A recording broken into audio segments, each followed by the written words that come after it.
I am Tammy Schwartz, and I am the director of Miami's what used to be called Urban Teaching Cohort. Now we're an interdisciplinary program that immerses folks in the community as part of their professional pathways.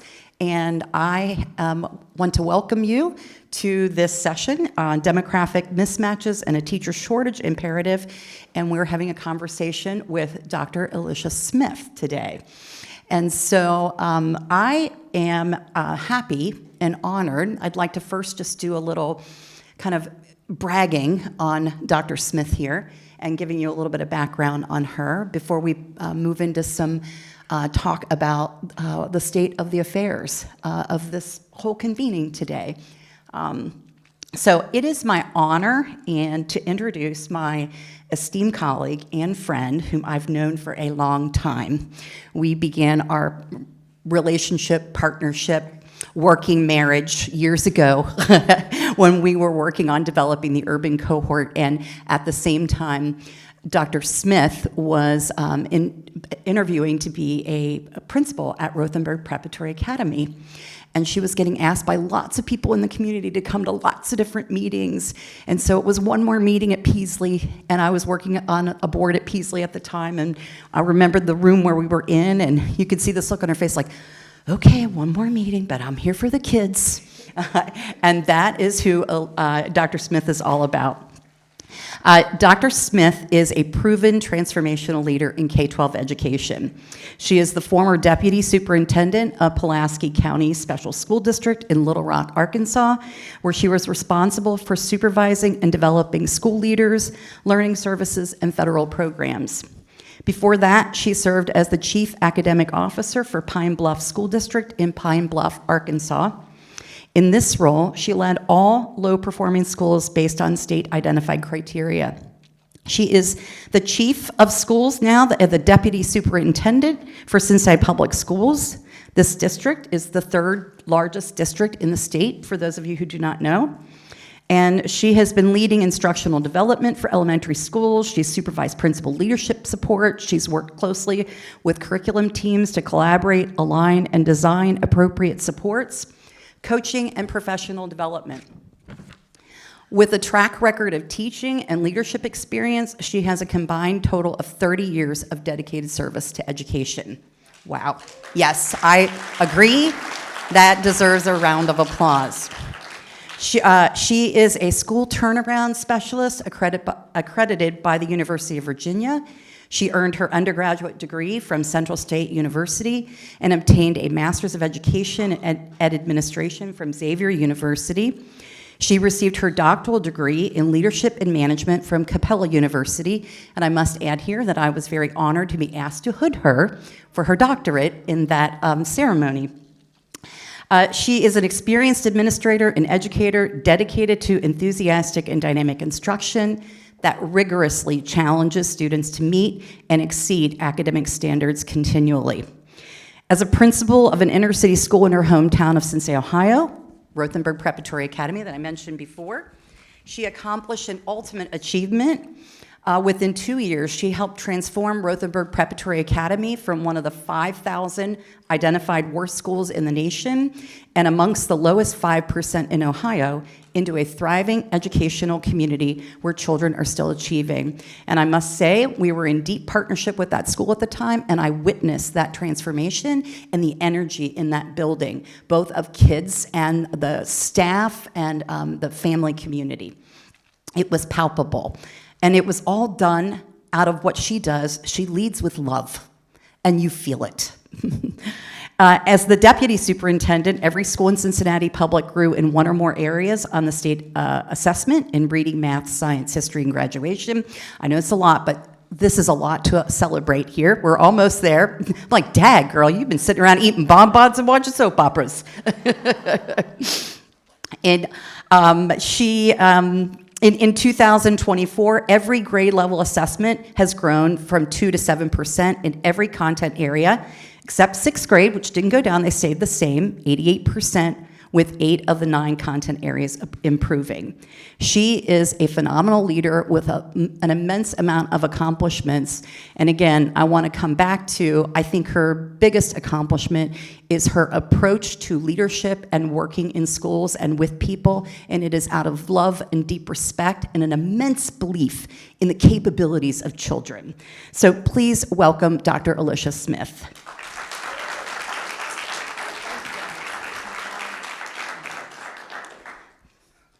Oh, thank you.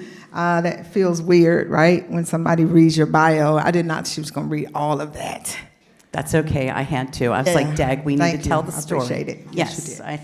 And before we begin this conversation about the state of things and what's happening, I just want to, on behalf, I know Brian did it earlier, but on behalf of all of the folks in this room and the TEACh community that's being built now, thank the leadership at Cincinnati Public Schools and the continued support for this partnership that started more than 8 years ago at Aiken.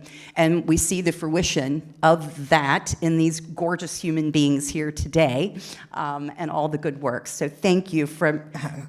I got to reap the benefits of a team doing some really hard work and partnering with Miami. And I mean, you know, you and I started, well, a long time ago. A long time ago. We called you Tammy from Miami. And so did the kids in the school. So did the kids in the school. And so we are beyond blessed to have this opportunity and this partnership because it matters, right? And we're just, there are no words after listening to these young people in here today, and I'm so pumped. I needed this energy. You know, we're in the middle of a big budget cut, and you're trying to keep the main thing, and you come in here and you hear these young people talking about their experiences with amazing teachers, and you want to say to them today, now that needs to be you. Right? So everything that somebody else was for you, you need to go and be it for somebody else so that they can be sparked and they can learn and they can enjoy school. And school becomes a place not only of safety, but a place of learning where things become alive for them. And we take the opportunity to build them up and let them know they can do and be anything they want to do and be if we give them the tools to do those things. Doesn't matter what their zip code is, doesn't matter what they have 2-parent household or not. What matters is what we do when they walk in the door. And you become a part of that process. And so I'm excited about this partnership. Well, and even listening to Miles earlier, it's like, oh, I get to be that teacher who helps that person down the pathway. And many of you talked about that, those of you that teach students in the room.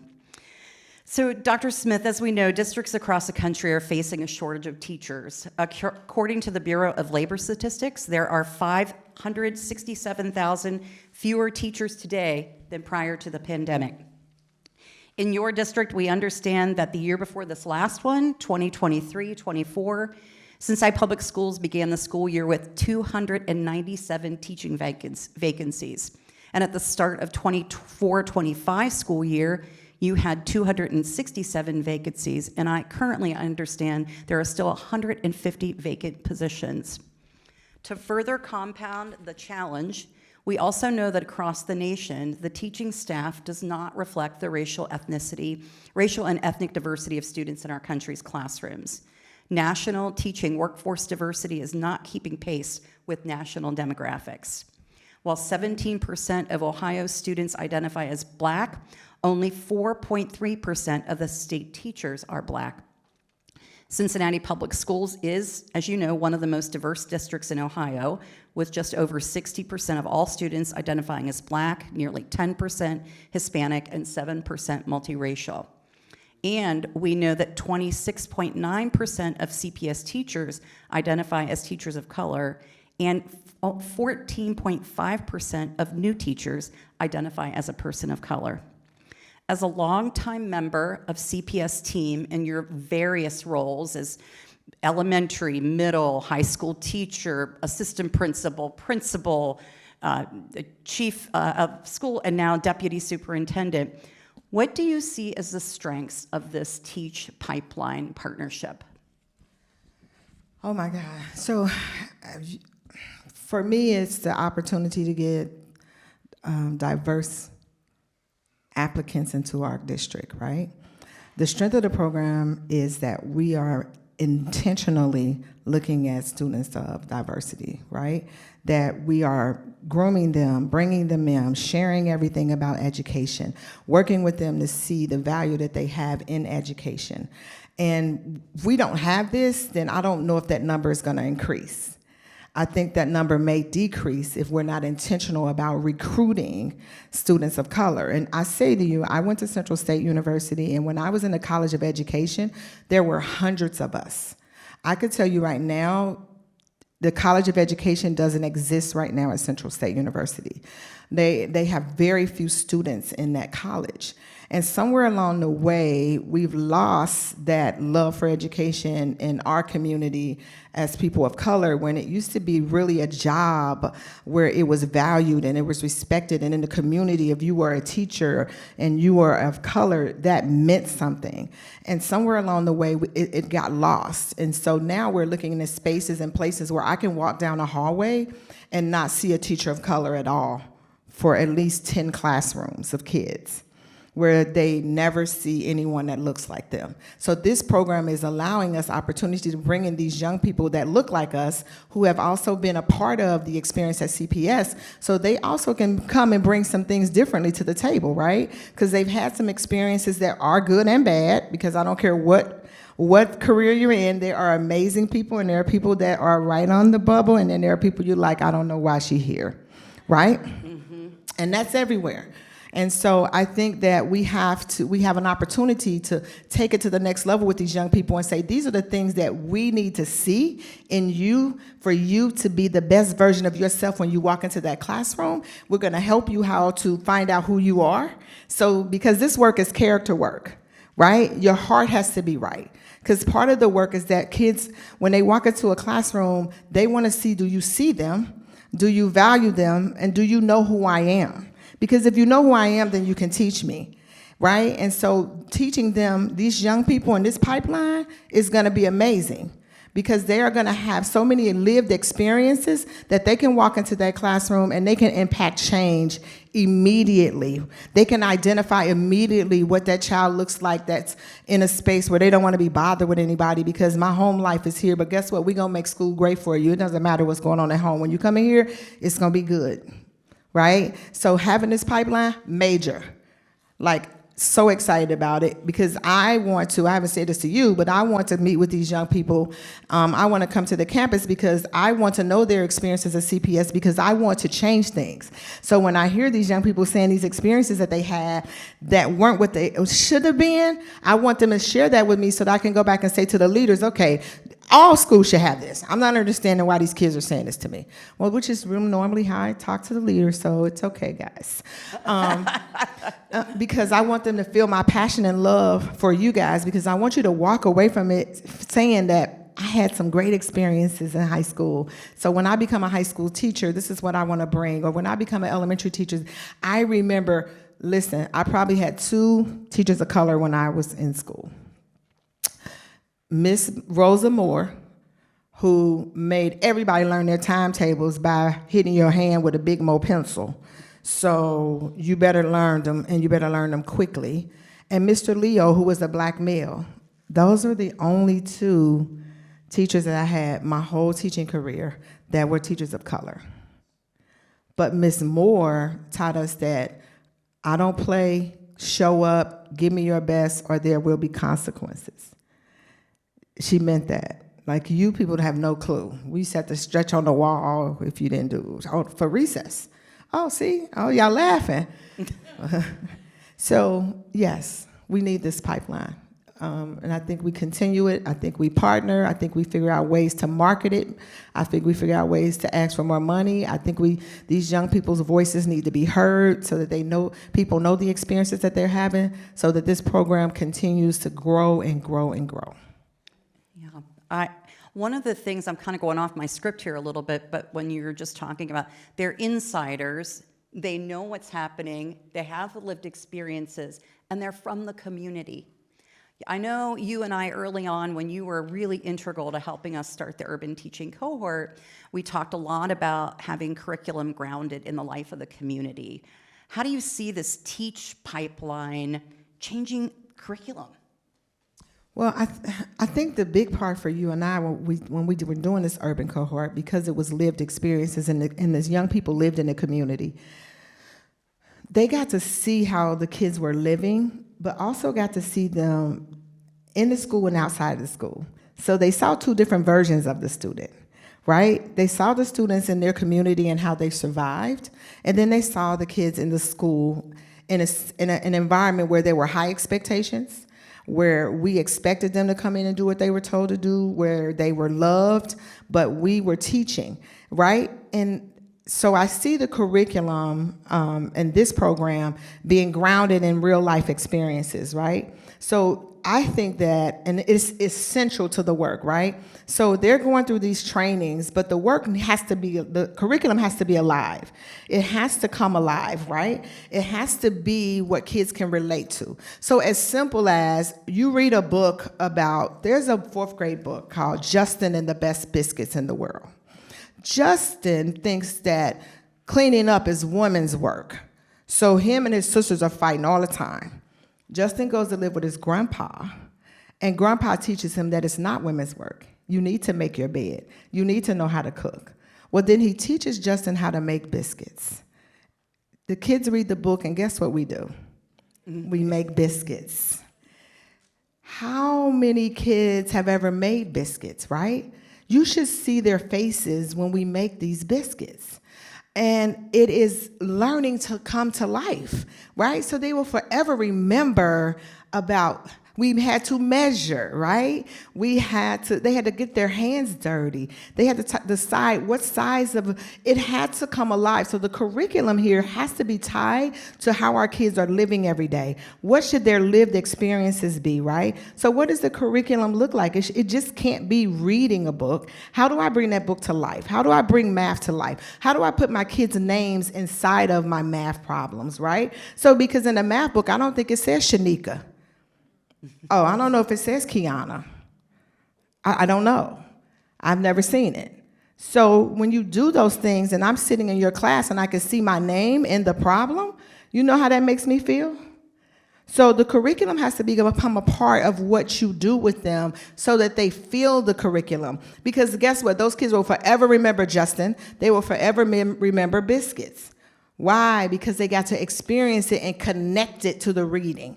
You got to connect the curriculum to where the kids are trying to go. So part of their experience with you guys would be bringing that curriculum to life. Mm-hmm. I'm just even reflecting back on the panel from you all this morning, and I can't remember 2 things I wrote down before. One of you said, they sparked a light in me that I didn't even know was there. Who said that?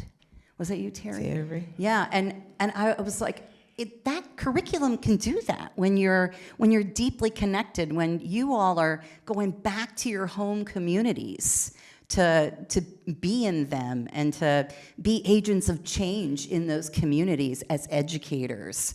So I just like, when Dr. Smith just said that, it reminded me of that this morning. And then also your class that you had, or will have, to our new folks who are joining the program, that there were courses about stuff that really mattered to me. There were topics that were important. And I think, when we think about creating change in education, like doing that now by centering your all's lived experiences and the things that you care about, hopefully you're getting that from this work as well. And it comes out of also, let me say this to you guys, and I'm looking over here because I think I'm young people. Let me gauge myself for the young people. Most of them are over here.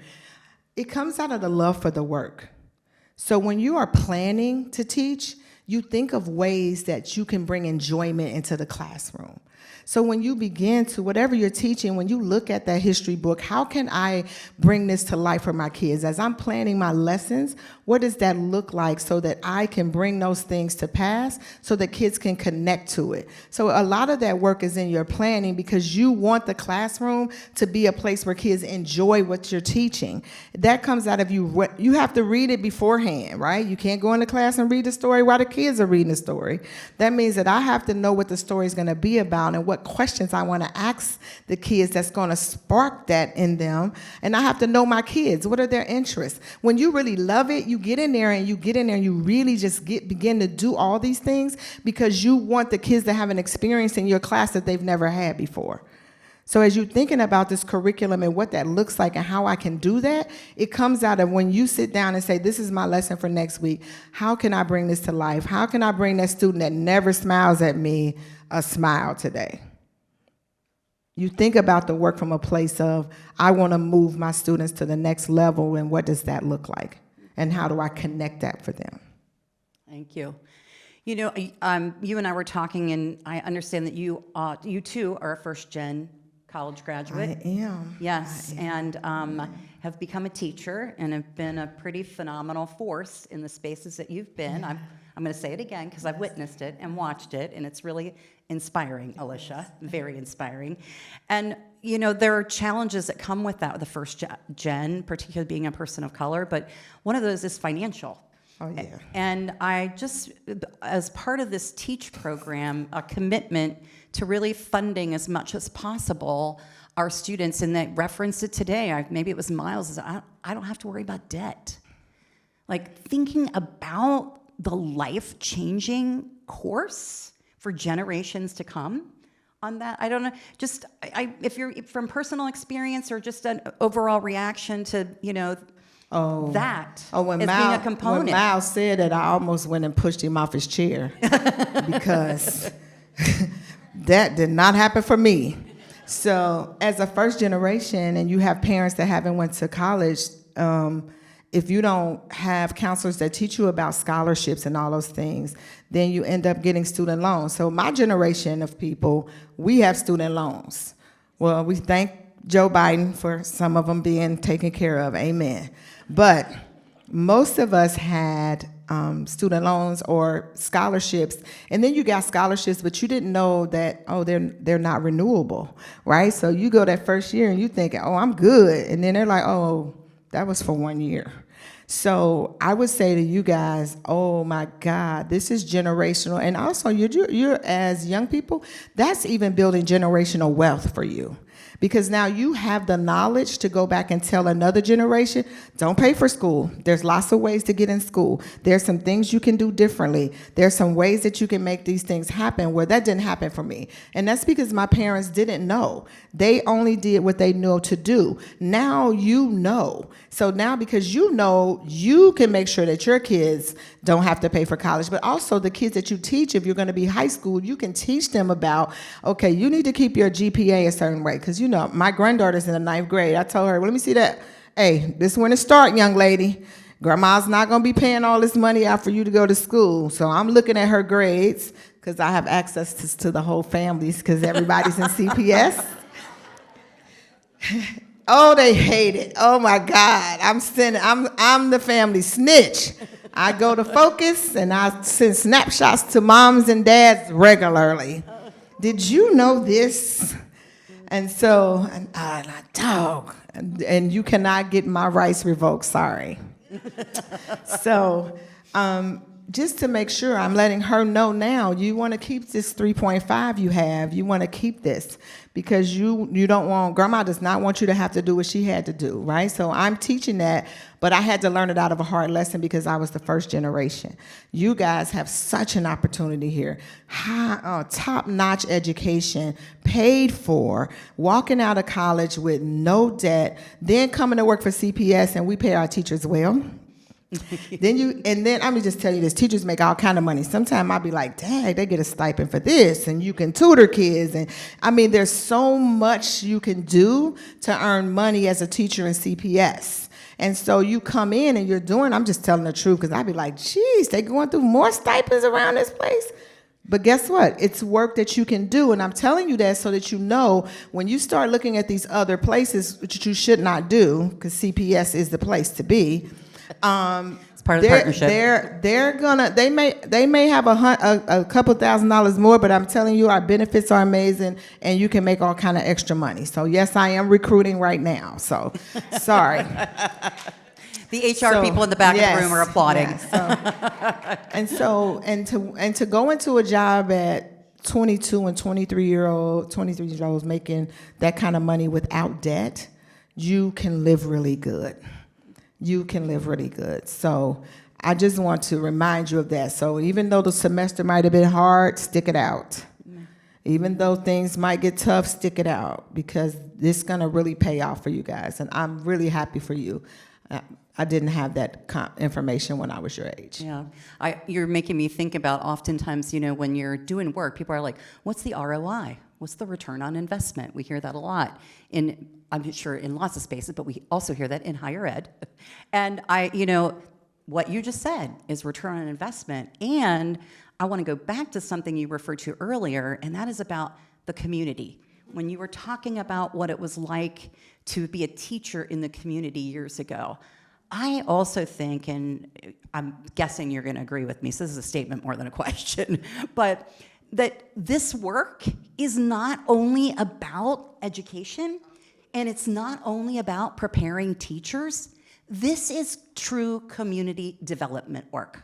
When we think about the ecosystem of a community, you all being anchors of success and change makers in your communities is about that community wellness as much as anything else. So my brain was slipping back to that. Did you want to say something? Totally agree, because the work that we do and the work that I've done and that you guys are going to do is all tonight to my community. I have to give back. I have to go back and I have to go grab 2 or 3 people and I have to bring them along with me, because then that makes our community rich. And so you're not in this position just for you and your family. You have a responsibility to do for someone else what someone's did for you, because then that makes the community to continue to grow and become healthy. And so some of our people and young people that we have to go back and get, and we have to understand that all of us are responsible for each other. And if I see my brother or sister falling, I have to go back and say, hey, how do I help you get back up, right? And so the work that you're going to do in the community, you're going to touch so many kids' lives. And I could tell you, Tammy's right, Rothenburg was a special place. And the kids that would not have made it changed, and they changed their lives because we taught them that they could become and be anything they want to be. So I'll tell you now, some of them are graduating from UC. I've been to UC graduation. Some of them own their own business. They have changed their lives for the better. Some of them are off playing in the basketball league, Naya. And it's just, it is what you do, because when you tap into young people like you guys are getting ready to do, like somebody did for you, it's life-changing when somebody sees you, believes in you, and then helps you become what they've asked you to become. Not just telling you to do it, but walking alongside you to make sure that happens. That's community. Mm-hmm. And it's clear from your conversation, the panel today too, that you're already developing that with one another. Even at your time at Miami, and welcoming in new people as well. It's really awesome to witness. So from the beginning, this TEACh work has been a partnership, and a deep one, and lots of years in the making, as with a lot of hardworking people. I'm looking at some of them in the room right now. And with any partnership, we want things to be mutually beneficial. We want to make sure that you're benefiting from the relationship and we are. Can you talk a little bit about how you see this larger TEACh work aligning with the vision and or mission or any kind of strategic planning work that's happening in the district right now? Well, our district has a really big push on equity work, and our goals and guardrails are all around our African-American students, our Latino students, and making sure that they are reaching the goals, that we close the gap between them and their counterparts. So this work is directly aligned with everything we do and believe in CPS. And so our goal is to be as inclusive as possible, to bring as many thoughts to the table as possible from diverse backgrounds. It is also, the work that you're doing with the young people and then having them come and work in CPS is a game changer for us, because they get it on both sides. They've been a student in CPS and now they're coming back to teach in CPS. That's aligned with everything that we're strategically attempting to do. We're trying to build cohorts of teachers that come in and that are vested in the work and in the community. The best thing about the urban cohort is that the kids live down there, right? So look, she's like, yes. You live down there. And because you live down there, you become part of something, right? And it becomes bigger than you. CPS is that place, right? We are the most diverse. We have 35,000 students, and I say we have students from everywhere. We have them from everywhere, and we have students coming in sometimes, and they speak a no English, okay? And I was trying to talk to a little boy, and he just kept looking at me, and his principal said, "He just got here, Alesia." And I'm like, "Oh, I just wanted him to sit down. How do I say that in Spanish?" Right? Because they come from everywhere and we love them and we want them. And so this partnership with all these young people that look like the kids that we serve, it's all a part of our strategic plan. It's all a part of the growth of us getting better every year. Our goals and guardrails are around what the superintendent shall not do. And she shall not be. She has to be inclusive. She has to make sure outcomes are growing for kids. She has to make sure we have the right retention, keeping our teachers, and definitely bringing in and recruiting teachers of color for brown and black kids, right? And so that's our strategic plan. That's who we are. CPS is that, right? And so we have to, this partnership is aligned with everything that we do, the goals, the guardrails, our strategic plan. We're all in that direction where we are trying to all come in one place, one goal, one mind, right? It aligns. Thank you, thank you. So next year, we're going to start seeing some graduates from this program. And they're going to be. I mean, we should get a round of applause for that. Yes. We got some graduates. Yes. Absolutely. Yes. Absolutely. Yes. And some wish they were on that list for next year. I got a little more time. You got to keep doing the work at Miami. Keep doing the work. Yeah. So, what are your dreams for them? Oh my goodness. In the district. So, Julia, you guys probably know Julia. We work really closely together. And my dream for you guys would be to come into a district and we partner you with another amazing teacher that will walk alongside you your first few years, that we would meet with you regularly and talk about what your needs are, what barriers you may have had, and how do we remove those barriers so that your onboarding process is very smooth. We are a big organization. And so in order for us to do that, we're going to have to keep our hands around you so that we can hear from you and so that you don't feel lost. But the first step would be to meet with the principals and say, we have this group of young people. We have one coming, but we'll have a group coming. And we need to connect them with the right teachers. Now, we're not the ones getting ready to retire. We don't want them working with them because they're going to have a whole different version of what school is. We want to be with somebody that still got a little love for the game. We don't want them with the wrong people. So we want to make sure we connect them with the right person that can love on them, that can give them some truth, that can share some things of lessons learned. I always tell the principals, I'm telling them things that I bust my head up against the wall with. I don't want you to do that. So I'm going to share these things with you, so don't do that, because this is normally what happens when you do that, right? So that you don't have to go down the wrong road and go through some things that I went through. I'm going to guide you and direct you. So we want them to come in, and we're going to wrap our arms around them so that they know that they are loved, valued, and we want them to be successful, because they're going to have some hard days. Teaching is hard work. Yep. They're going to have some hard kids. They're going to have some parents, baby. Yes, and they're going to have some parents that are not happy with something you said and done. It could have been the best intentions. You're going to have to know how to navigate those parents and how to work through those. And we're going to tell you that when you first start, you're going to call all those parents and introduce yourself. Because when you do that, you're already starting a relationship. You're going to call some parents every week, couple kids' parents, and give them good reports so that when you got to call and say, yeah, he going home because he done flipped over 4 desks today, he's got to go, and that parent is like, okay, I understand. You've been really good to me and my child, right? So we want to make sure we love on you, because this job is not an easy job, but it is the most rewarding job you will have. To say I love it today as I did 30-some years ago, it's the same love. And so it is very rewarding. And so, but I'm not telling you I don't go home tired, and I ain't telling you I ain't got my car and say, this is it for me. I'm going to play the lottery for the next 3 weeks. And if I get close to anything that I make, I'm walking out of here and they can have it all. You will have those days, right? You will have those days when you call your friend and say, girl, meet me for some margaritas. Let me tell you about what happened today. And you must have those people that you can trust. You must create your circle of people that you can be honest with. And then you get up the next day and you go back and you see them, hey, come on, boy, give me a hug. How you doing? But you will have days where you question, did I sign up for the right thing? And guess what? You did. And you'll have better days, much more better days than bad. Wow. And if I know I'm sitting like 3 feet from her, but when she talked about loving it the same, you all saw the same love on her face that I did, right? When her eyes are lighting up still. Yeah.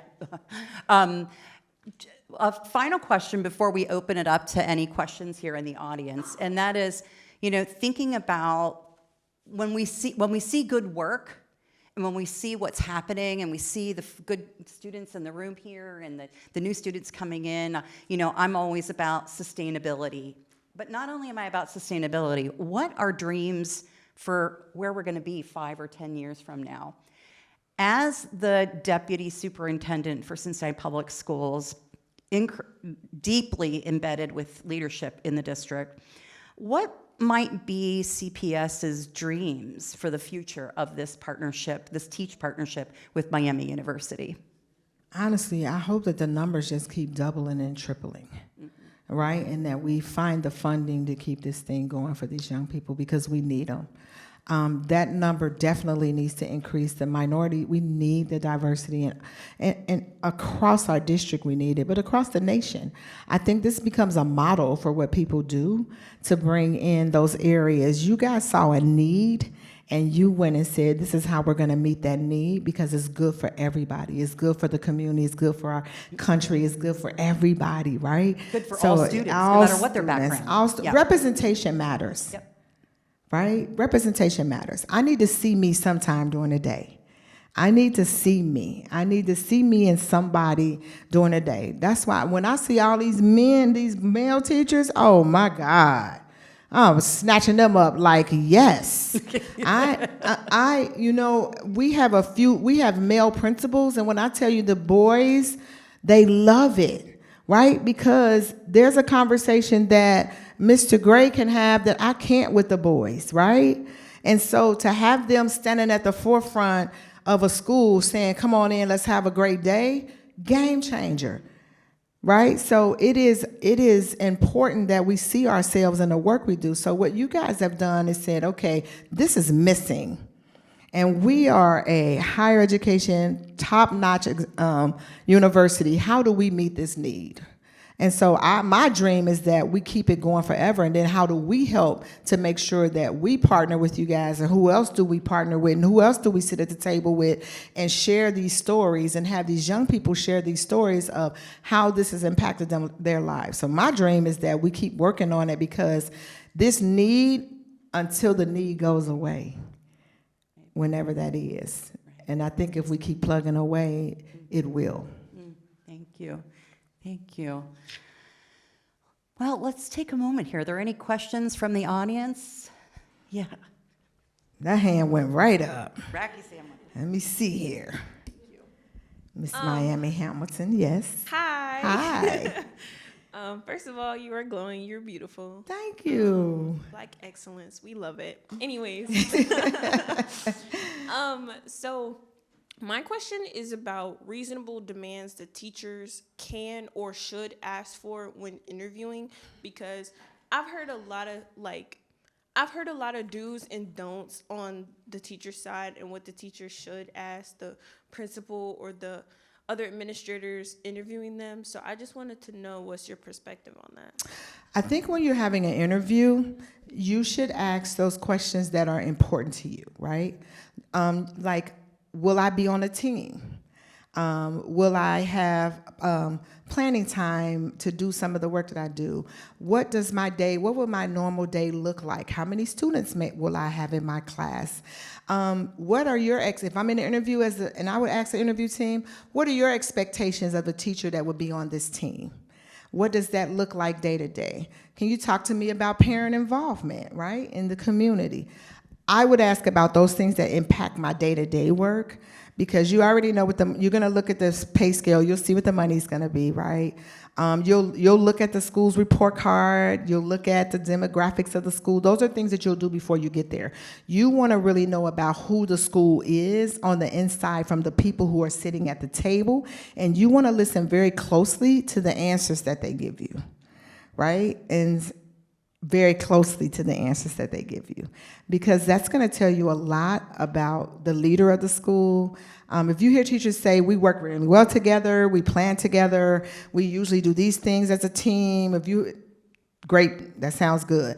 If you hear, well, normally we just do our own thing, oh, what does that look like, right? So, and a lot of times in interviews, people will be very honest. And so I would listen very closely and think about, what type of place do I want to work at? Like, I'm a new teacher and I want to go and impact change. Is this a school where I will fit in, where I can impact change? And you do that by asking those questions that are really going to matter to you, right? Because you do want to ask questions. If they ask you, do you have questions? Don't ever go in the interview and say, I don't have any questions, right? You want to think about 2 or 3 good questions that are going to give you that gut feeling about, okay, this is the place for me, or I'm going to interview a few more times. Yeah. You're welcome. Thank you, Raki. Good question. Also, too, just a reminder, introduce yourself again to everybody in the room. Absolutely. Thank you, Dr. Smith, for sharing your story. My name is Jamie McKnight-Pipkins. I'm a diverse recruiter for CPS. Dr. Smith, you mentioned some skills, both hard and soft. Can you continue that list about what makes a successful new teacher with Cincinnati Public School with both hard and soft skills? I see some amazing teachers in the course of my work, right? We do these things called instructional rounds, where we go into buildings and we go into classrooms and we look specifically to see if they're using our curriculum, what their classroom feels like, is there student discourse in that classroom? So I would say, if I was gonna be looking at soft skills for a teacher, for me, one thing is relationships. Relationships are important when you're coming into a classroom. You really want to get to know your kids. Building those relationships matter, because the more you get to know the kids, the better you can serve them, right? I would say getting in touch with parents and parent involvement would be a piece that is another skill you want to have. You will know your content. You're going to go through all these classes to know your content. You'll get the content down. Sometimes it's going to you're going to have to practice it. The curriculum, you'll have to learn it. We'll train you in those things, right? A teacher's classroom should be a representation of themselves. You want a nice space where kids can come into, right? You don't want junky. Some of our teachers are hoarders. They're scared of the budget cut, so they keep everything. And so you can barely walk in their rooms for the stuff they need to keep. You don't want that. You want your room to represent you. You want nice things on the wall. You want a place for kids to have their work. And it's even in high school. For some reason in high school, we think that kids no longer want to see their work and that they got a good grade on something. That doesn't change. And for some reason, we get to high school and think kids no longer want to know that they're great. They still want to know that they're great. They still want to know if they've improved. They still want to know if they're doing what they're supposed to do. So you want to make sure you have some student work. You want a place for data in your room. You want a place where if students are absent, they know right where to go to get that work. But most importantly, the other thing you want to do is you must have systems and structure. So when your kids walk in, they know to do this every day. If you are like Dr. Smith, who loves to do a whole bunch of things, it will create a problem for you. So I had to learn that, okay, every day we're going to do a journal, then I'm going to teach, then they're going to work together, and the kids knew it. After 2 weeks, they walk in, they get their journal out, the journal's on the board. If you don't have systems, kids that don't have structure and systems will create their own. And you really don't want that. I'm just telling you from experience. So you want to have some structures in place, definitely structures. First 2 weeks of school. Back in 1900, when I was coming there, they said, don't smile at the kids. You can smile at the kids.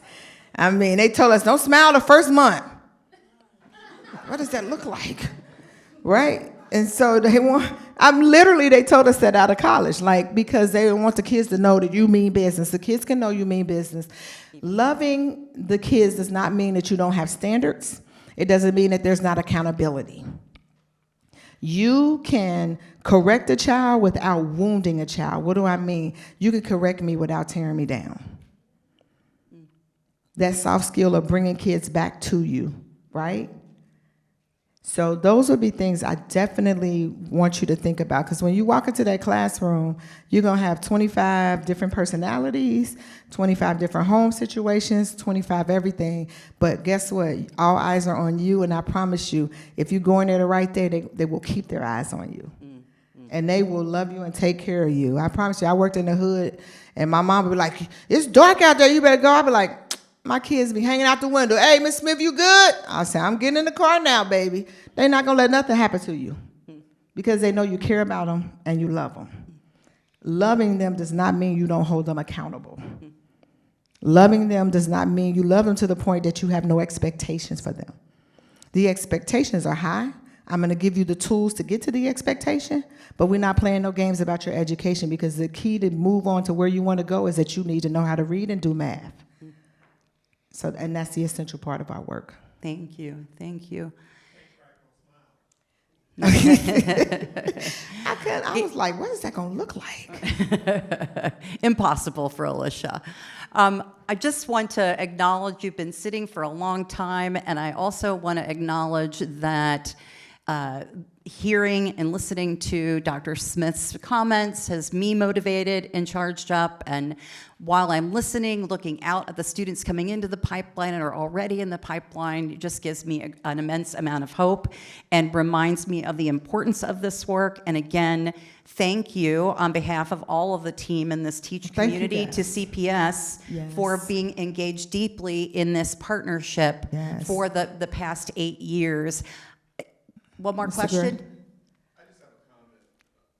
What I'm excited about seeing, and this is my second, third year being here, is the students taking ownership of the program. I think a young lady mentioned that earlier in terms of taking ownership and planning and being serious about making sure that the cohort and the participants in there, that everyone is participating in. That has been a game changer. From what I've seen, even just from last year to this year, just in terms of the camaraderie that's being built in the cohorts.